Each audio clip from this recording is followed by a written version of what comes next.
देखिए भैया, हम भोजपुरी गायिका पलक राज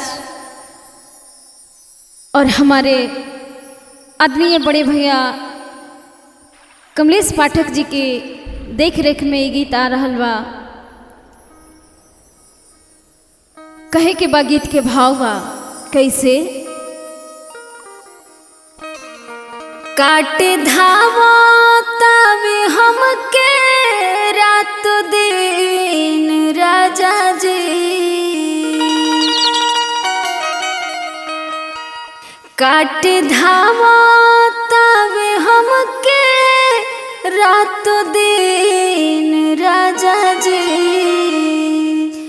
असज पो लागत नहीं खे तोहरा बिना नींद राजा जी।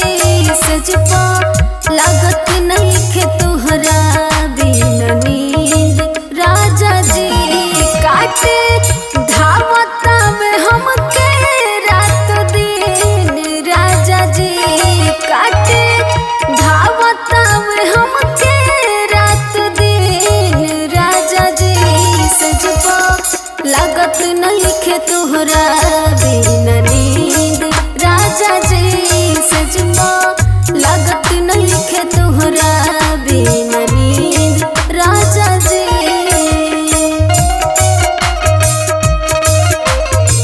क्या बात है, वाह वाह भैया।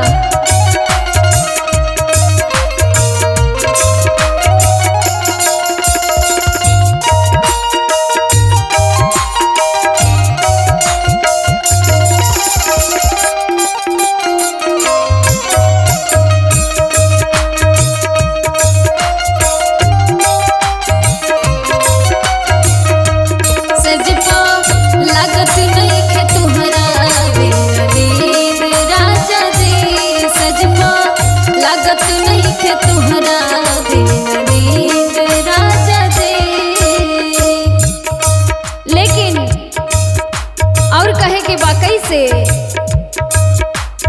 लोहे लोहे लागल बही रउरी अदतिया।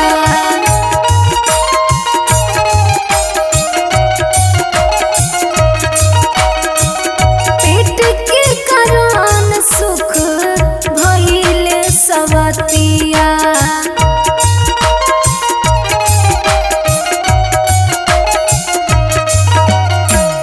लोहे लोहे लागल बही रउरी अदतिया। पेट के कारण सुख भइले सवतिया। अब तो बीत रात तोरा गिन गिन राजा जी। अब तो बीत रात तोरा गिन गिन राजा जी। सज पो लागत नहीं खे तोहरा बिना नींद राजा जी। सज पो लागत नहीं खे तोहरा बिना नींद राजा जी।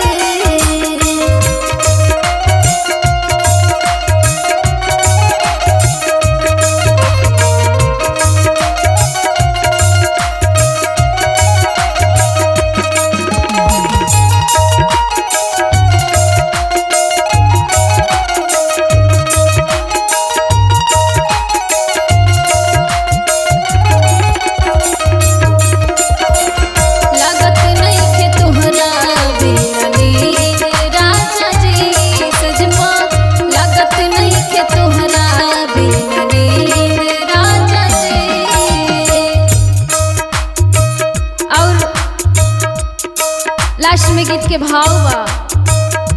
गीत के रचना कइले बानी हमनी के आदरणीय कमलेश पाठक भैया। कहे के बा कैसे। हे भगवान जानी दिलवा में प्यार दो।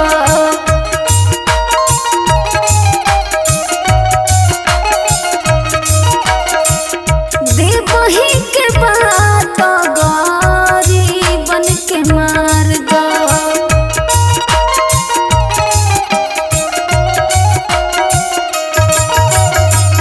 हे